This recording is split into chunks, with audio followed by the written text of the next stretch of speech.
endeavor. In today's society, we have seen this firsthand with a large number of Americans that classify as baby boomers, which are people that were born between the years of 1946 and 1964, most often referred to as the baby boomers, reaching the prospective ages for Social Security at age 62 and Medicare at age 65. We are currently seeing this, and it is an overload for our country's savings and costs because there are not enough funds for this. An aging America poses a great financial burden on working Americans, whose proportion of the population is already rapidly declining. With that being said, it creates the inevitability of tensions between the older demographic and younger demographic due to different priorities in the government. For example, these dramatic changes could potentially pit younger people against older people and result in dramatic cuts in the benefits to the elderly and increased taxes for younger workers. Moreover, the elderly often vote against programs favored by the younger voters, such as money for new schools and other items that they no longer view as important. At the same time, younger voters are less likely to support the same things that are important to seniors, such as Medicare and prescription drug reform.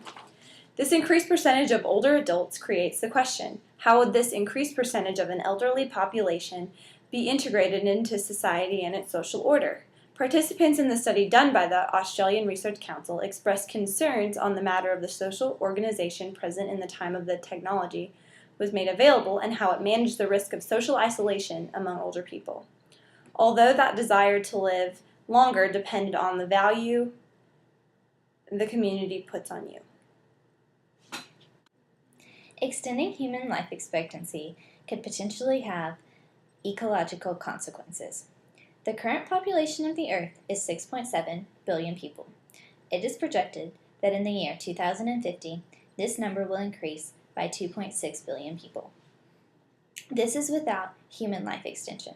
If you factor in human life extension, the people currently alive would still be living in addition to the extra 2.6 billion people. This would create overpopulation. Overpopulation would be a problem because it would increase the need for more infrastructure, it would increase the amount of traffic and the amount of trash. Increased traffic would be an issue because it would deplete our oil source.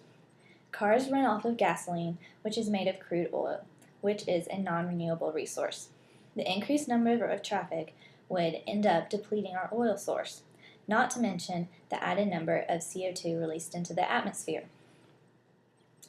In the year 1900 to the year 2000, the carbon emission number increased 15-fold, while the number of people increased less than 4-fold. Water is also another factor to consider when considering human life extension.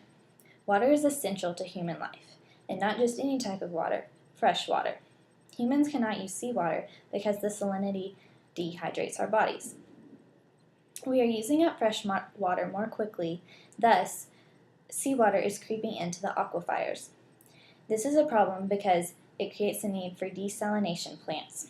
Desalination plants take the salt out of water so that humans can use it. The more people that are on the planet, the more water that will be used. Water is non-renewable and an essential to survival that we have it.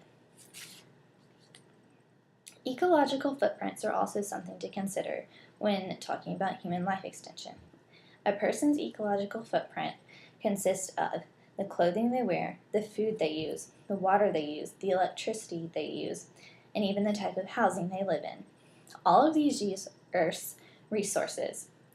The longer a person lives, the more resources they will use up.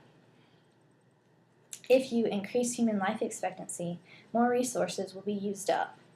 Not only will they be used up, but there will be more people coming into the population, and their ecological footprints combined with the people already alive's ecological footprints would deplenish the Earth's resources because we would be using so many resources.